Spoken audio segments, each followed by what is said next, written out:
Hey, what's up, everyone? It's Eli Fishman from TalkinBall.net and YouTube. Eli Fishman Sports, back with another interview today. I'm happy to be joined by Somerset Patriots outfielder Vinny Zarrillo. Vinny, thanks for coming on. Yeah, thanks for having me. No problem.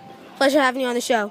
You played baseball at Rutgers University. You were one of the better players in the school over the past few years. You had an unforgettable time there. Can you tell me about playing for the Scarlet Knights? Oh, I loved playing for the Scarlet Knights. It's pretty close to home, so my family could come watch me. Played competitive baseball. Got to see 3 different conferences. I really enjoyed my time there.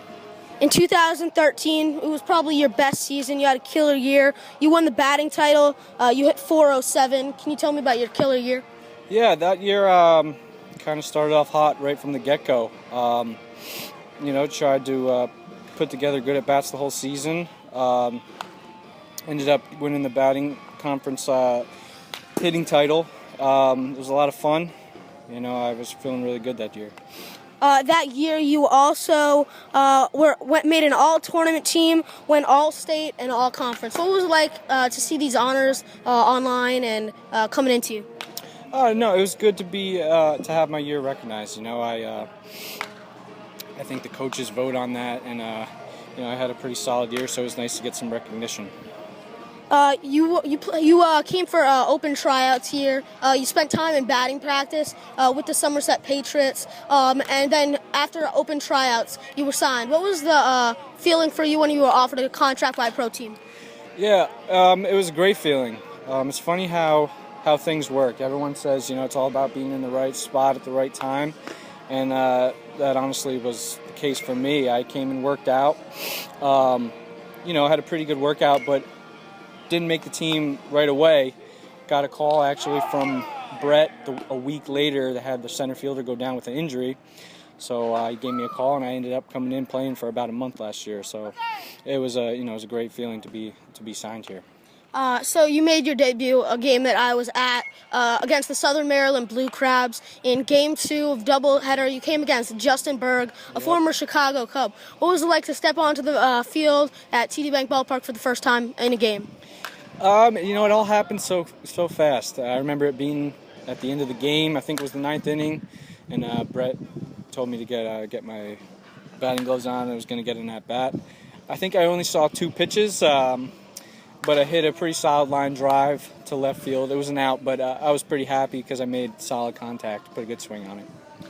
So you, after only, as you said, about a month and a half with Somerset, you were traded for the first time when you were traded to the New Jersey Jackals in the Can-Am League, another league that's indy ball, but it's a pretty good talent there. Can you tell me about playing for the Jackals and going through a trade in independent ball?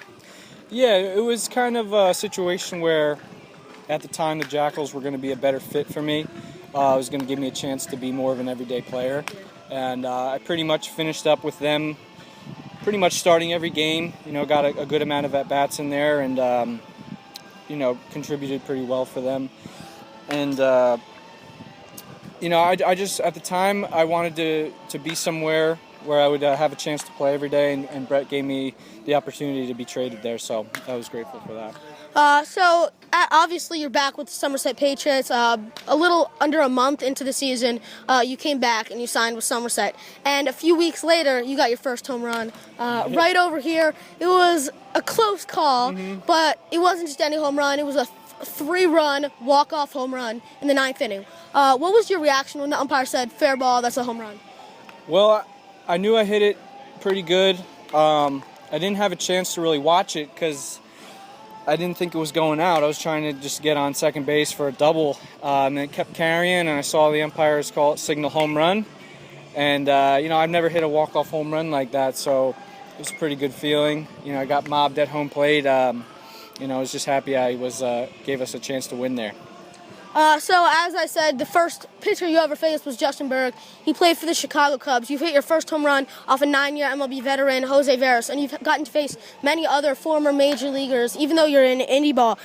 Guys like Josh Outman, Matt Reynolds, who's in the MLB right now with the San Francisco Giants, Blake Bevan, all these great former major leaguers. What's it like to, be in this league, but still be able to face such cool pitchers? Oh, it's awesome. I like to look at it as a challenge. I like to see what I could do off guys who have had big league experience. I go in there, and every day you're facing somebody who's got good stuff. Everything's moving, but I try not to really think about it. I just see it and hit it and accept the challenge and try to hit something hard. That's my normal approach. Try to hit something hard. I don't really care who's pitching. You had an unforgettable time in college. Unfortunately, you weren't drafted, but you're still in pro ball trying to get to affiliated ball. What's been the best moment of your career, collegiate and or pro? Ooh, that's a tough one.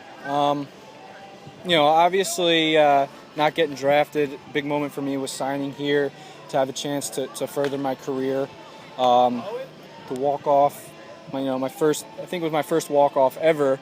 So that was a great feeling. I'm hoping there's better moments to come. I'm trying to put together something good here, and we'll see what happens after the season. I'm hoping to get picked up by somebody, but I just try to take it day by day and do my job and help the team win. All right, thanks so much, Vinny.